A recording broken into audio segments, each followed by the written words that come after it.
Hello, travelers. Welcome to episode 30. Today, we travel the world. And I am Lucas. I promise to be polite. No elbows on the table. It's really wonderful to have you with us for this one. But before we get our passports out, we do have a tiny bit of internal business to sort out. Just a quick system check. Ah, right.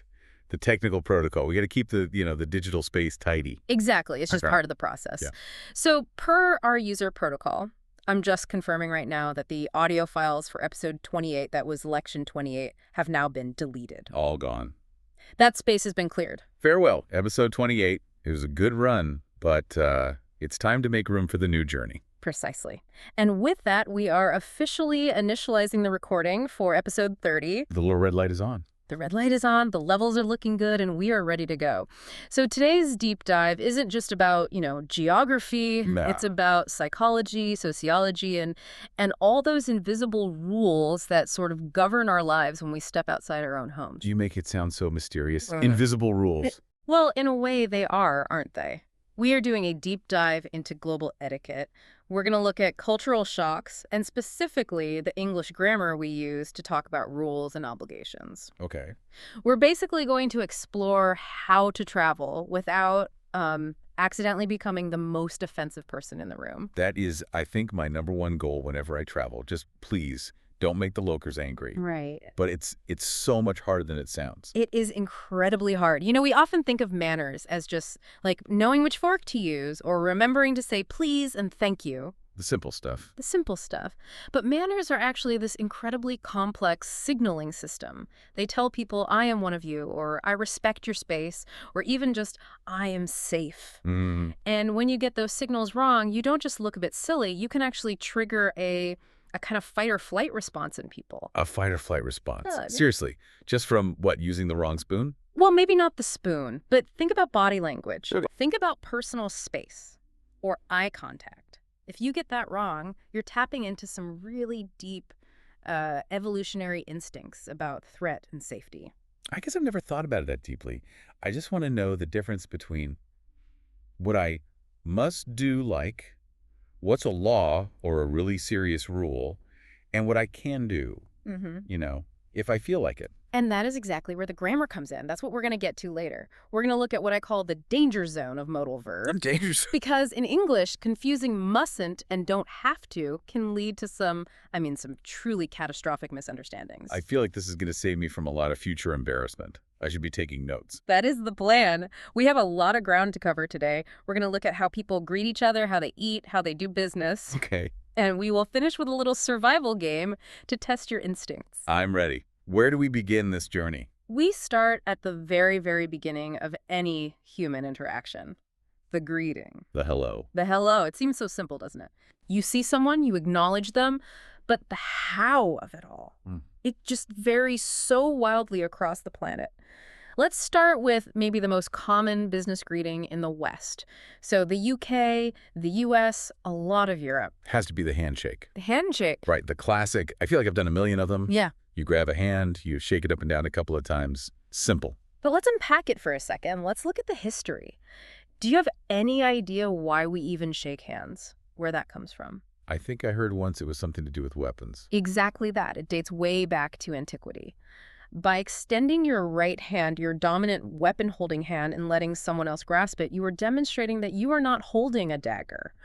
You are literally non-verbally saying, I come in peace, I am unarmed, you can trust me. So it's a trust ritual right from the start. It is a very ancient one, and that's why the quality of the handshake matters so much, especially in a British or American context. There's an unwritten but very strict requirement. Okay, what is it? The handshake must be firm. Firm. Okay. But that's so subjective, isn't it? Yeah. What feels firm to me might feel, aggressive to you. It is a delicate balance. It's a real art form. You want to connect the web of your hand, that bit of skin between your thumb and your index finger, Right. with the web of their hand. And then you give a confident squeeze. If you squeeze too hard, you're what they call a bone crusher. A bone crusher. Yeah, I've met a few of those. And that signals aggression. It feels like you're overcompensating for something. Nobody likes a bone crusher. It feels like they're trying to, dominate you from the first second. Exactly. But the opposite. Oh, the opposite is so much worse. Have you ever shaken a hand that just felt lifeless? Oh, Yes. It's the worst feeling in the world. You reach out with a bit of energy and they just flop their Mm. hand into yours. It's often a bit cold and limp. Mm. It makes you want to wipe your hand on your pants afterwards. It's a visceral reaction, isn't it? It's almost reptilian. And in English, we have a very specific, very unflattering term for this. We call it the dead fish. The dead fish. Yeah. That is perfect. That's exactly what it feels like. And it is considered just terrible, terrible manners in the UK or the US. If you offer someone a dead fish handshake, you are signaling that you have no character, no energy, or even worse, that you simply don't care about meeting them. Wow. It creates an immediate negative impression that is so hard to recover from. It's incredible how much information we transmit in just that, 2 or 3 seconds of contact? Mm. So the rule is firm grip, make some eye contact, maybe 2 or 3 pumps, and then release. Yes. And absolutely no dead fish. No dead fish. Got it. Okay. Now let's take a short trip. We're hopping across the English Channel. We land in France. You're meeting a friend, not a business contact, a friend. Do you shake their hand? If it's a friend, probably not. I think this is where we get into the kissing territory. We do, la bise. The cheek kiss. This one, honestly, it stresses me out. I never know which side to start on or how many kisses to do. I always feel like I'm about to accidentally headbutt the person. You are not alone in that. Even French people sometimes get confused if they travel from one region to another. In Paris, it's usually 2 kisses, 1 on each cheek. Okay, 2. That's manageable. But if you go down to the south of France, it might be 3. And in some other parts of the country, it can be 4. 4 kisses. That feels like it would take all day just to say hello to a group of people. It's a whole ritual. And here's the nuance for travelers. You don't usually make a sloppy, wet contact with the cheek. It's more of a light brushing of cheeks while you make a little kissing sound with your mouth. Right. It's more of an air kiss next to the face. If you actually kiss them wetly, that might be a bit too intimate for a greeting. Exactly. But the real complexity here is that social dance. If you go for a handshake and they lean in for a kiss, you end up with that horrible, awkward collision where you might accidentally punch them in the stomach or kiss their nose. I have absolutely been there. Yeah. It is mortifying. You feel like an idiot for the rest of the day. So the rule of thumb in France or Spain or Italy, where this is also common, is to watch the other person. Let them lead. If they lean in, you lean in. Read the room. Okay. So UK is hands. France is face. Now, what if we go further afield? Let's say East Asia, Japan. This is where the entire spectrum just flips completely. So In the West, greeting is very often about touch, making a connection, shaking a hand, a hug, a kiss on the cheek. In Japan, the traditional greeting is often about creating and respecting space. It's about respect without physical contact. the bow. The bow. And it is one of the most beautiful and complex gestures in the world. It's not just, bending over at the waist. It's a whole language of hierarchy and respect. I know there are different angles, right? It's like a little nod is different from a deep bend. Oh, absolutely. A slight nod of the head, maybe 15 degrees. That's casual. That's for friends. It's a, hey, how are you? Okay. But a full bow from the waist, maybe 30 or even 45 degrees, that shows deep respect to a superior, an important customer, or an elder. And the most important rule here is you do not touch. You do not touch. Absolutely. So imagine the culture shock. You have an American businessman. He's used to that firm handshake to show confidence and build trust. He runs up to a potential Japanese client and enthusiastically grabs his hand, maybe even slaps him on the back. Oh, no. The American thinks he's being friendly and open. The Japanese client probably feels, assaulted. The American is just completely invading his personal bubble. Exactly. In Japan, maintaining that physical distance is a sign of respect. You are honoring their personal space. So if you're in Tokyo, keep your hands to yourself, bow. Yeah. And try to observe the hierarchy. It's like a dance. You really have to know the steps before you get on the floor. And while you're doing this dance, where are your eyes looking? The eyes. Eye contact. This is another massive cultural divide. Let's go back to the USA for a moment. What's the rule about eye contact there? Well, in all the movies, you always hear the American father telling his son, look me in the eye when I'm talking to you. Yes. Look me in the eye. In North American culture, and in many parts of Europe, strong, direct eye contact signifies honesty. It shows confidence. It means I have nothing to hide. Right. If I'm talking to you and you're looking down at the floor or your eyes are darting from side to side, what does that tell me? It feels like you're hiding something. Or you're lying. Or maybe you're just weak and not confident. We even have a term for it. Shifty-eyed. It's an insult. But you take that same confident American stare and you transport it to parts of Asia or the Middle East or certain African cultures, and it is interpreted completely differently. It can be seen as aggressive, right? Like you're issuing a challenge. Exactly, especially if you were talking to someone of a higher status, a boss, a teacher, an elder. Staring them directly in the eye can be seen as insubordinate. It's a challenge to their authority. Mm. In those contexts, lowering your eyes is actually the polite and respectful thing to do. It shows that you accept their status and your position relative to them. This is so difficult for a traveler. My instinct is to look at you to show that I'm engaged and listening. Of course. But if I do that in the wrong place, I'm accidentally being rude. But if I look down in New York, I look like a thief. It's a minefield. Context is king. That's the mantra. You have to read the room. You have to observe what other people are doing. That is the traveler's most important tool, observation. Okay, I am noting this all down. No dead fish. Don't try to kiss people in Tokyo. Don't stare down the boss in Seoul. You're building a very solid foundation, but now we move from the doorway to the place where the cultural stakes get even higher. Where's that? The dinner table. Ah, I love food. But I have to admit, eating with new people in a new culture makes me nervous. I'm always afraid I'm going to spill something or use the wrong spoon or something. Well, let's get into segment 2, table manners. This is where biology meets culture. We all have to eat to survive. But how we eat, that says everything about who we are. Okay, where should we start? Maybe with the tools. Good idea. The tools of eating. In the West, we predominantly use the knife and fork.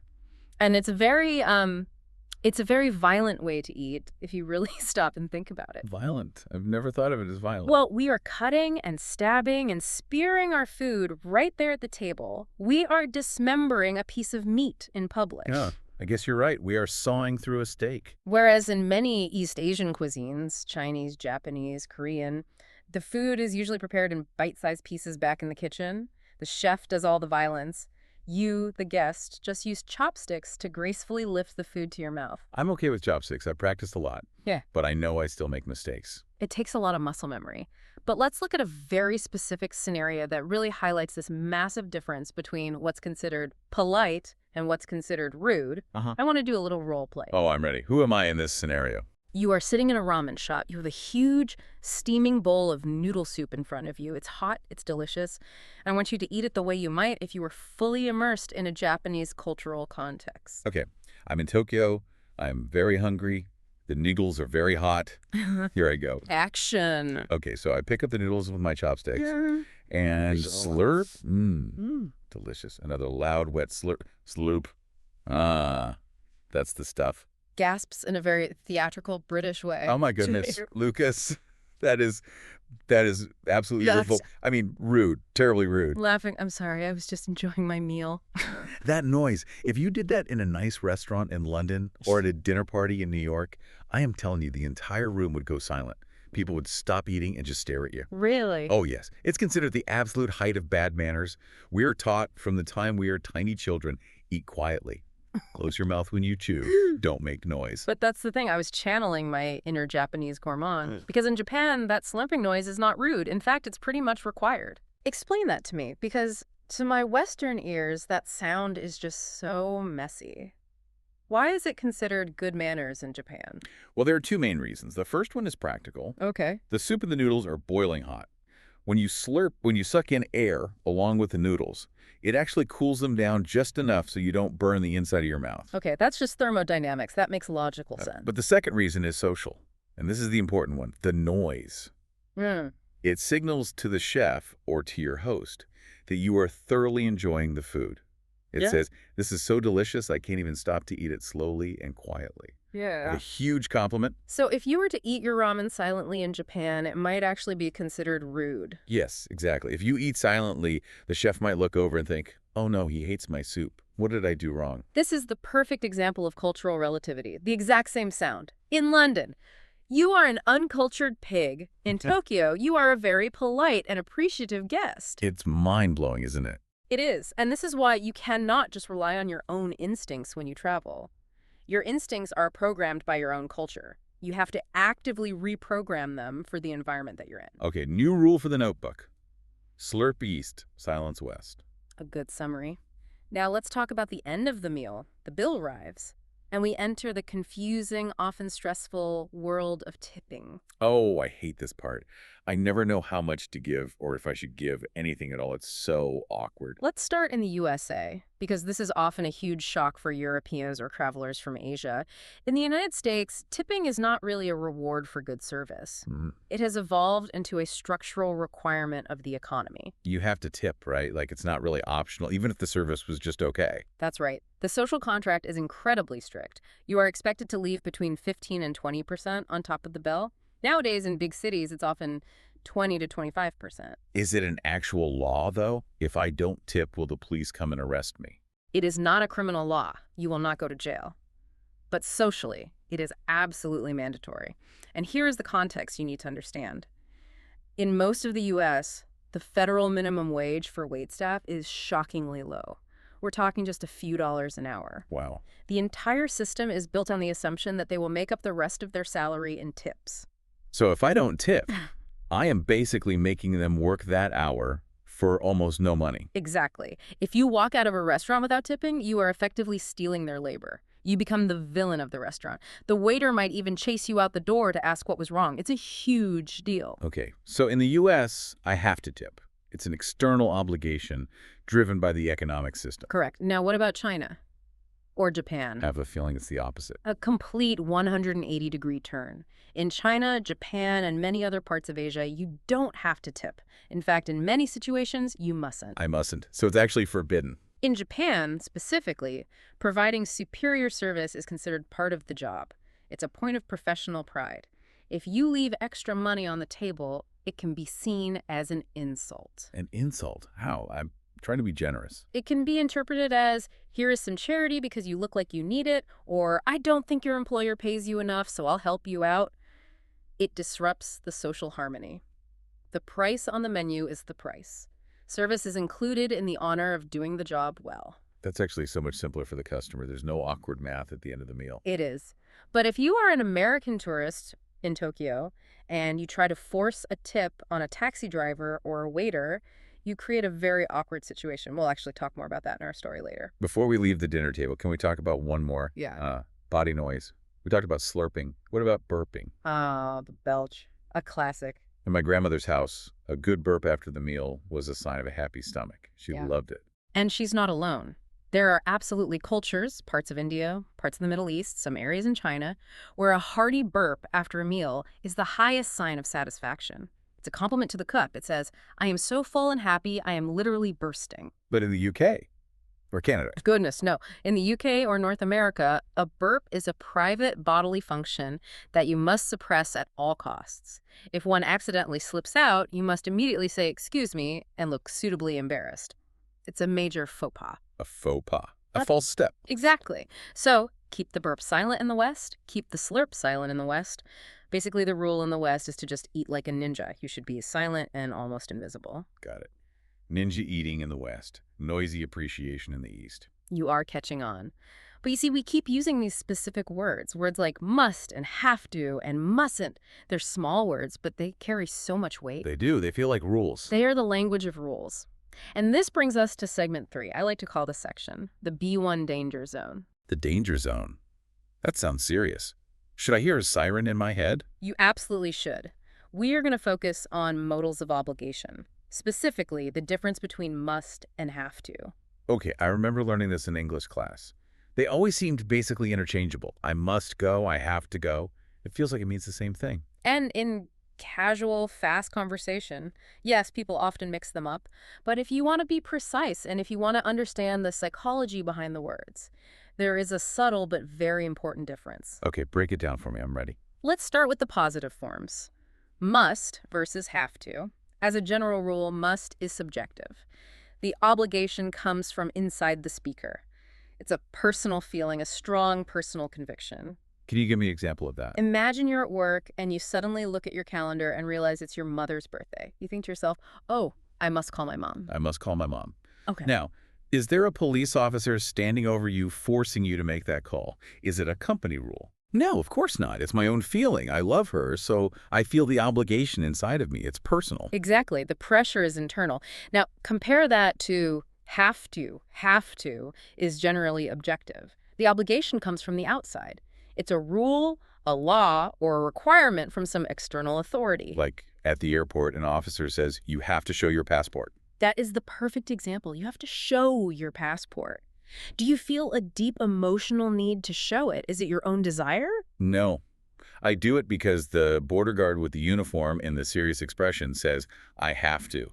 The authority is external. Precisely. I have to pay my taxes. I have to arrive at work at 9 a.m. These are facts or rules imposed on you by society or your employer. So a simple way to think of it is must is from me, have to is from them. That's a great starting point, yes. But here is the trap. Here's why we call it the danger zone for learners. Okay, I'm listening very carefully now. When we make these words negative, they stop being friends, they break up, they move to different cities, they mean completely different things. You're talking about mustn't and don't have to. Yes. Let's look at mustn't first. This is the negative of must, but it does not mean I don't feel a personal obligation. It expresses prohibition. Prohibition, that's a very strong word. It is 100% no. It means something is forbidden, it's illegal, it's dangerous. It is not allowed under any circumstances. Can you give me an example that really shows the absolute power of mustn't? I will give you the most extreme example possible. It's a bit dark, but I promise you will never forget it. All right. You mustn't kill people. Whoa, okay, that escalated very quickly. You mustn't kill people. It's absolute, isn't it? There is no gray area. There is no room for negotiation. It is not a suggestion. It is a fundamental, non-negotiable law of human society. Right. You mustn't drink and drive. You mustn't smoke inside a hospital. So mustn't is a giant flashing red light. It means stop AP. Do not do this thing, ever. Exactly. Now let's look at its tricky cousin. Don't have to. You don't have to. Many, many learners think that this is a softer way of saying mustn't. It is not. It means no obligation. No obligation. It means there is 0% pressure on you. It is a choice. You can do the action if you want to, but it is not necessary. It is completely optional. So it's not about being forbidden, it's about being free. Totally different concepts. Yeah. Let's look at a clear contrast. You don't have to wear a tie to the party. Okay, you don't have to wear a tie. Does that sentence mean that wearing a tie is illegal? If you show up in a tie, will you be arrested and thrown out? No, of course not. It just means it's a casual party. I can wear a tie if I want to look sharp, but I can also just wear a polo shirt. That's my choice. There's no rule. Exactly. It is freedom. Here's another one. You don't have to pay for the museum ticket. It is free today. That means I can walk in without paying, but maybe I can give a donation if I want to, but I'm not forced to. You've got it. So think of it this way. Mustn't is a locked cage. Don't have to is a wide open door. That's a fantastic way to visualize it. Mustn't is a cage, don't have to is an open door. Let's try to feel this difference emotionally, not just intellectually. I want you to imagine the situation I described. Okay, I'm closing my eyes. I'm visualizing. Imagine you are standing at a busy crosswalk. The pedestrian light is red. There are cars zooming by at 100 kilometers per hour. What is the rule? The rule is, if I cross, I will get hit by a car and die. So, you mustn't cross the road. Right. It is a life or death prohibition. Now, new scenario. Imagine it is Saturday morning. You wake up naturally, no alarm, the sun is shining. You look at your clock. What is the feeling? The feeling is pure relief. And the thought is, I don't have to go to work today. I can stay in bed for another hour. Exactly. Can you feel the difference? One is a command, stop. The other is a release, relax. Yes, I can totally feel it. You mustn't cross the road. Versus, I don't have to go to work. Very different energies. One more pair.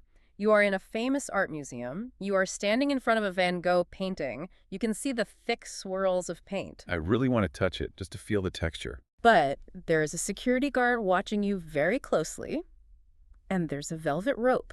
Okay, so you mustn't touch the art. Correct. It is forbidden.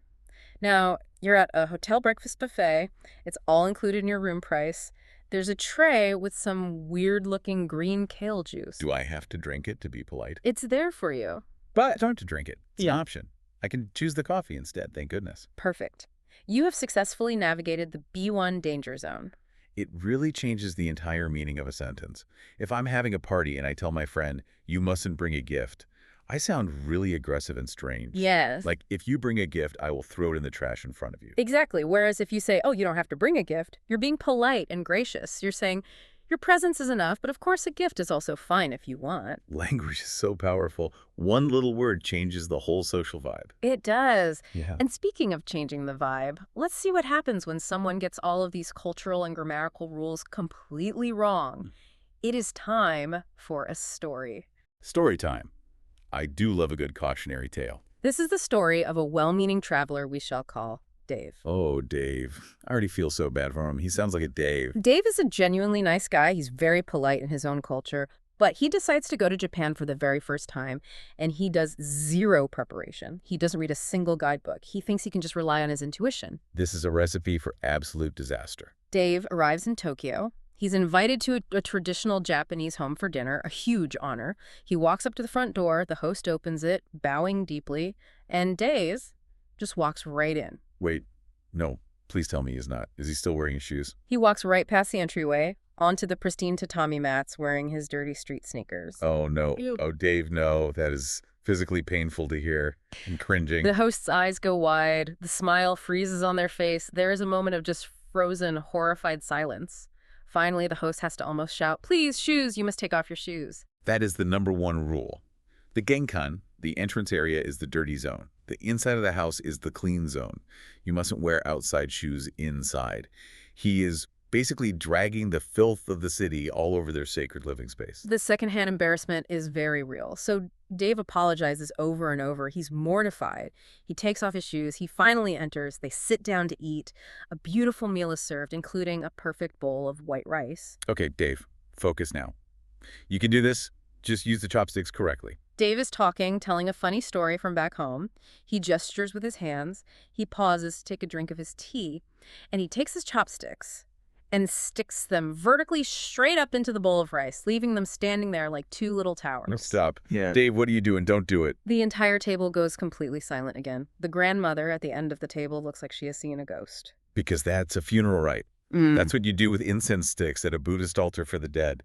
He is basically putting a symbol of death right in the middle of the dinner table. It is a massive, massive taboo. It's like wearing a clown nose to a funeral in the West. The waiter leans over and whispers, "Sir, you mustn't do that. It is for funerals." Poor Dave. He just wanted a place to put his chopsticks down. He doesn't know that the little ceramic chopstick rest is there for that exact purpose. So the meal ends.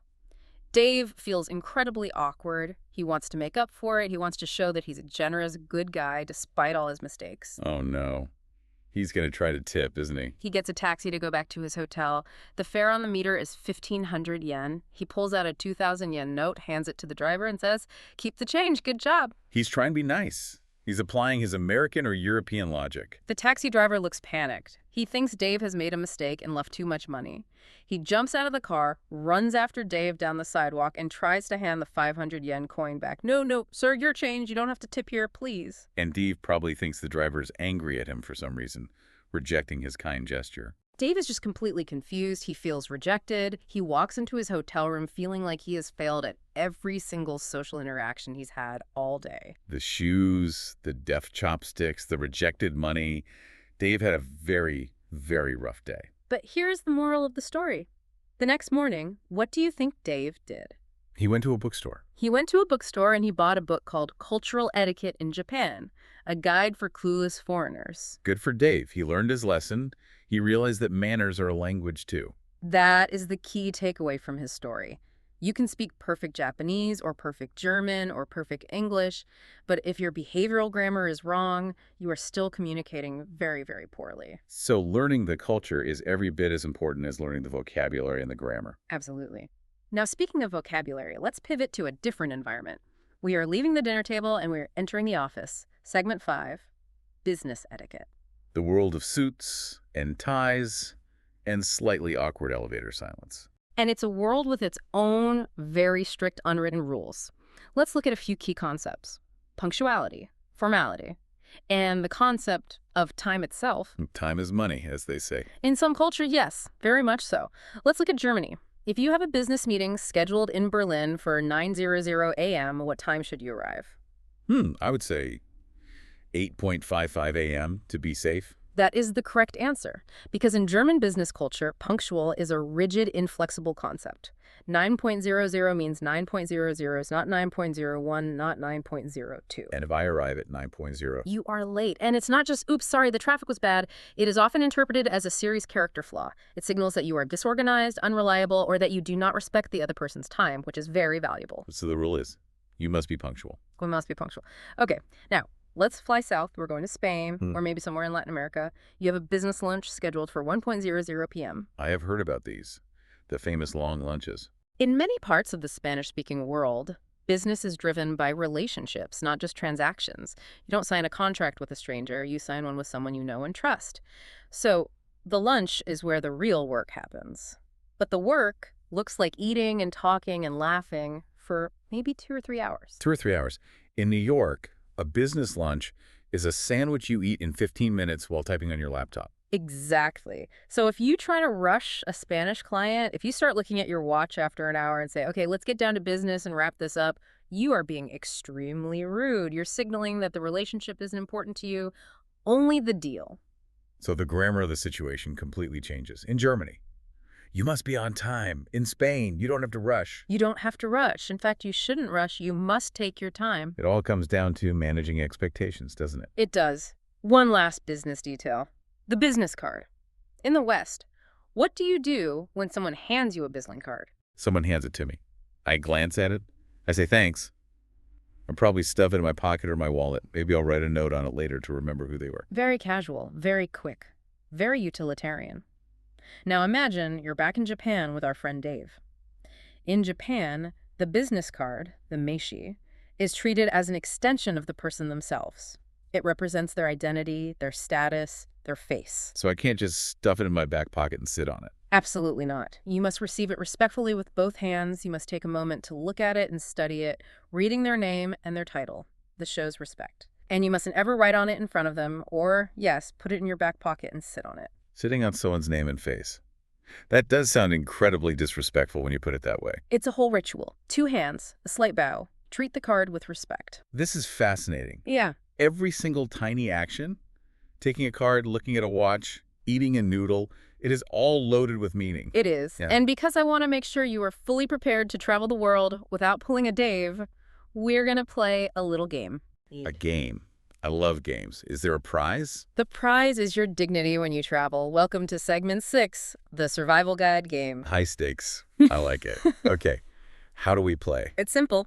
I will present you with a specific cultural scenario. You have to tell me the rule for that situation using the correct modal verb that we learned. Your options are must, mustn't, or don't have to. Okay. So must for a strong obligation. Mustn't for something forbidden.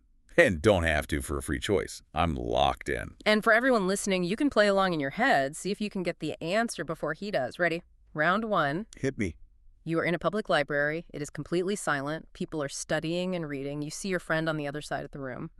Okay, a library. Yeah. The golden rule is silence. If I shout, "Hey, Steve," everyone in the room will hate me. It's absolutely forbidden. So, You mustn't shout. correct. You mustn't shout. Or you could say, "You must be quiet." Excellent start. That's 1-0 for me. Round 2. You are at an all-you-can-eat buffet dinner. You have put 5 pieces of fried chicken on your plate. You eat 3 of them, and now you are completely full. This is the clean plate club question. Yeah. My parents always told me to finish my food. But is it a law? No. Is it illegal to leave food? No. Is it a little wasteful? Maybe.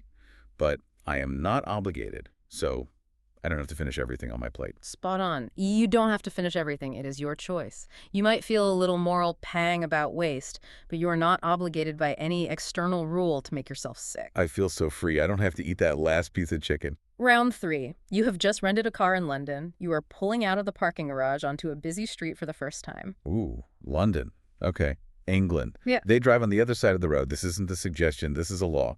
If I drive on the right side, I will cause a crash and die. So you have to drive on the left side. Yes, you have to drive on the left. It is the law. It is a critical external obligation that keeps you and everyone else alive. I'm on a roll. Give me a hard one. A tricky one. All right. Round 4. This is the boss level. You have been invited to Buckingham Palace. You are about to meet the King of England. The king. Wow. Okay. Very serious business. You are standing in front of him. You're very excited. Your first instinct is to be friendly and American, so you want to give him a high five or put your arm around his shoulder for a quick selfie. Oh, wow. No, touching the monarch, that feels like a very fast way to get tackled by a lot of large men in suits. Indeed it is. So it is absolutely forbidden. You mustn't touch him. Correct. Protocol strictly dictates you do not initiate physical contact with royalty unless they offer a hand to shake first. And there is one more rule for that situation. Right. I know this one. You show respect, you have to bow your head. Or, if you're a woman, I think you do a little curtsy. You have to bow. It is a strict protocol requirement, a sign of respect for the institution. Okay, so no high fives for the king. Got it. You survived. You have successfully navigated the library, the buffet, the British roads, and Buckingham Palace without causing a single international incident. Well done. I feel much more confident now. I feel like I can pack my bags and not make a complete fool of myself. We have covered a tremendous amount of ground today. I mean, from the dead fish handshake all the way to the grammatical intricacies of mustn't, we've been all over the world. It's a lot to remember, but I think if there's one main takeaway, it's that there is no single right way to be polite. There's no universal standard. Exactly that. Politeness is relative. What you must do in Berlin is very likely what you mustn't do in Tokyo. And our language, our grammar, reflects that. We have these amazing tools, must, have to, mustn't, don't have to help us navigate that complex map of global obligations. And before we sign off, I want to leave our listeners and you with one final provocative thought to take away. I am ready for it. We have spent this whole deep dive analyzing other cultures. We've looked at the British, the Japanese, the Germans, the French. But I want you to turn that mirror around and look at yourself. On my own culture. Yes. Think about where you live. Think about your home, your city, your country. What is a rule in your culture that always confuses tourists? That's a really good question. Something that's obvious to me, but not to an outsider. Is there something that visitors do that makes you cringe inside? Something where you just think, oh no, you really mustn't do that here. Or maybe a hidden, unwritten rule about tipping or queuing or how you talk to strangers. I bet every single listener has at least one example in their head right now. Like, in London, you must stand on the right side of the escalator. Exactly that. Manners are the invisible architecture of our daily lives. And when you start to see that structure, when you can identify the beams and the supports, you start to truly understand the people who live inside it. That's a deep thought to end on. We're all just following these invisible lines that we've drawn for ourselves. Safe travels, everyone. Go out there, explore, make mistakes, because you will, but try to learn from them. And remember, keep your elbows off the table. Goodbye. Good.